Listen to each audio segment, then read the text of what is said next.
let's focus a bit more on the circumstances surrounding the death of Jeffrey Epstein now.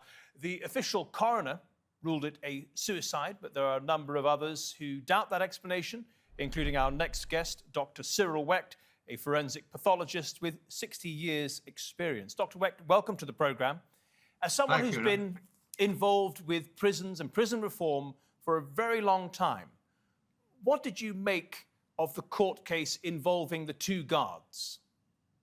I think this is a cop-out situation for everybody. I believe that they decided not to proceed with disciplinary action, suspension, or termination of the guards' employment because their attorneys would have fought this and they would have gotten into details and had to have discussed the entire situation, the environment in which Jeffrey Epstein was found dead. So this is one of those deals where everybody walks away and there's no further discussion for public disclosure. And these two guys walk away, 100 hours of community service, like some kind of minor drug offense, and we'll never learn why, just 15 feet away as they sat from the prison cell of Epstein, that they failed to notice anything, why they failed to check on him every 30 minutes as they were supposed to do. We'll never know that. Now, so everything continues to be covered up. You're clearly not satisfied with the outcome. What would you have liked to have seen happen? What I would have liked to have seen happen was, not because I want to be harsh on these guards, but I would have liked to have heard their explanation. How is it that you failed to do your job? You knew the person you were dealing with. You knew the importance of this individual. Your prison had housed some major figures, Chaparral and Gotti, John Gotti, the mafia king, here at your prison. This isn't some cockamamie two-cell prison in West Overshoe, Wyoming. This is a major prison. How come you did not do this? How come the camera was not working in the cell? How come the camera wasn't working outside the cell? How come all of this was not handled in the most basic and simplistic of fashion? That's what I would like to have seen. Dr. Wecht, clearly you're extremely suspicious about what happened, as are a lot of people. Do you have any personal feeling, inclination about why this was so incompetently handled? Yes, I do. I think it's part of the entire sham operation. Who's in ultimate control, I don't know. And it isn't like one person is sitting up there controlling strings onto puppets. The word goes on, the message goes out, many people become involved, and then it's a follow-up, as we have seen with other matters of great importance, like in this country with the JFK and RFK and MLK assassinations. So that's what I believe. I believe that it's a cover-up, and that's why Epstein was never going to be allowed to live and come in to testify. You're talking about a case that involves a prince in your country, a former president in our country, former governor, a U.S. senator, major figures, high-level financiers. You're talking about serious matters. Yes. And there's no way in which this was going to be allowed to be presented in an open forum with interrogation and cross-examination of various witnesses by skilled attorneys. What's it going to take to break this conspiracy of silence?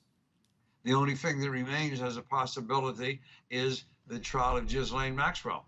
That's scheduled to take place later this year. And so far, they've kept her alive.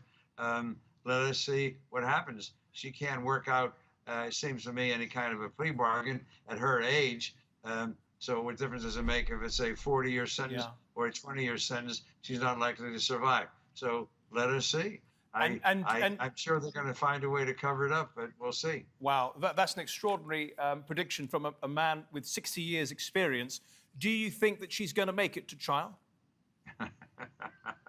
I think it would be too heavy a load for them to cover up if she somehow inadvertently died or accidentally died or was murdered by another inmate.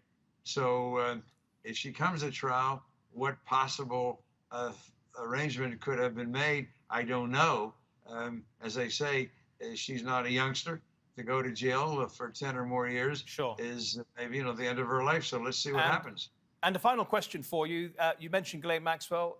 Obviously, they're going to do Netflix and James Patterson are going to do another docuseries about her this time, called Chasing Ghislaine. You were in the first one, Filthy Rich. Can I ask, does any new information actually come to light? Is there any purpose and decent outcome from these docuseries? Well, Ghislaine Maxwell, I don't think will know anything about the actual physical events in Jeffrey Epstein's prison cell that day. She can't shed light on that. But by giving further background about the people involved, then if the authorities really are serious about this and they conduct a kind of investigation that should have been undertaken following his death, asking people and checking with every guard, such as should have been done now with these two guards, then maybe we'll see.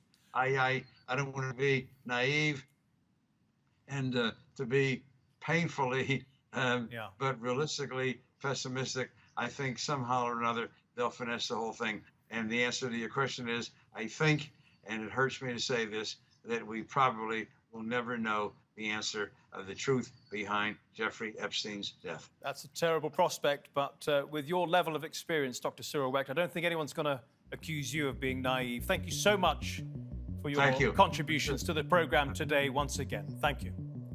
My pleasure, sir. Thank you for inviting me. Thank you. And thank you at home and on your phones for watching. Remember, if you want to see this episode or any of our previous episodes, do look at our channel on YouTube. Just type in Nexus TRT World. Till next week, then, goodbye.